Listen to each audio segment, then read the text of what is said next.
ഉപബോധ മനസ്സിന്റെ സമയക്രമങ്ങളെപ്പറ്റി നാം ഇന്നലെ പറഞ്ഞു. അത് ഉറങ്ങുന്നില്ല, എപ്പോഴും ഉണർന്നിരിക്കുന്നു. നാം ഇങ്ങനെ കേട്ടിട്ടുണ്ടാകും, ഉറക്കത്തിലേക്ക് വഴുതി വീഴുന്ന നിമിഷവും ഉണർന്നെഴുന്നേൽക്കുന്ന നിമിഷവും നമ്മുടെ മനസ്സെന്താണോ അത് ദിവസത്തെ സ്വാധീനിക്കുന്നു. നെഗറ്റീവ് ചിന്തകൾ കൊണ്ട് ഉറങ്ങാൻ കിടന്നാൽ ആ ചിന്ത നെഗറ്റീവ് വികാരങ്ങളായി, ഡിസ്ട്രക്റ്റീവ് ഹോർമോൺസായി ശരീരത്തെ രോഗിയാക്കുന്നു. ഉള്ളിലെ സകല നെഗറ്റീവുകളും പോസിറ്റീവ് ആക്കുമ്പോൾ ജീവിതത്തിന് പുതിയ ഉണർവുണ്ടാകുന്നു. ശരീരത്തിന് ഉന്മേഷവും സൗഖ്യവും ലഭിക്കുന്നു. അത്തരമൊരു ജീവിതം ആഗ്രഹിക്കുന്നുണ്ടെങ്കിൽ ഈ അഫർമേഷൻ മെഡിറ്റേഷൻ നിങ്ങളെ സഹായിക്കും. ഇന്ന് മനസ്സിലെ നെഗറ്റീവ് ചിന്തകൾ മാറി പോസിറ്റീവ് ആകണമെന്ന് ആഗ്രഹിക്കാം. ഒരു പുതിയ തുടക്കം വേണമെങ്കിൽ തീവ്രമായ ആഗ്രഹം വേണം.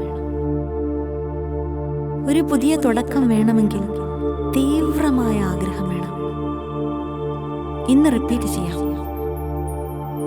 ഒരു പുതിയ വ്യക്തിയാകാൻ ഞാൻ ആഗ്രഹിക്കുന്നു. ഒരു പുതിയ വ്യക്തിയാകാൻ ഞാൻ തീവ്രമായി ആഗ്രഹിക്കുന്നു.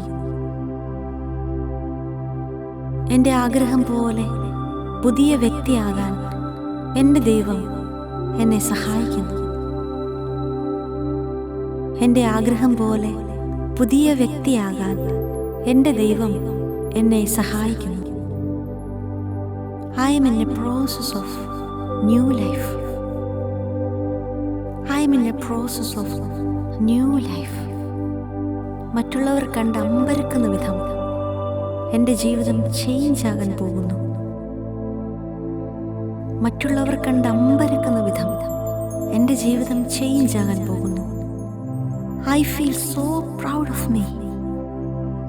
I feel so happy about me. I am a new person. I am a new person.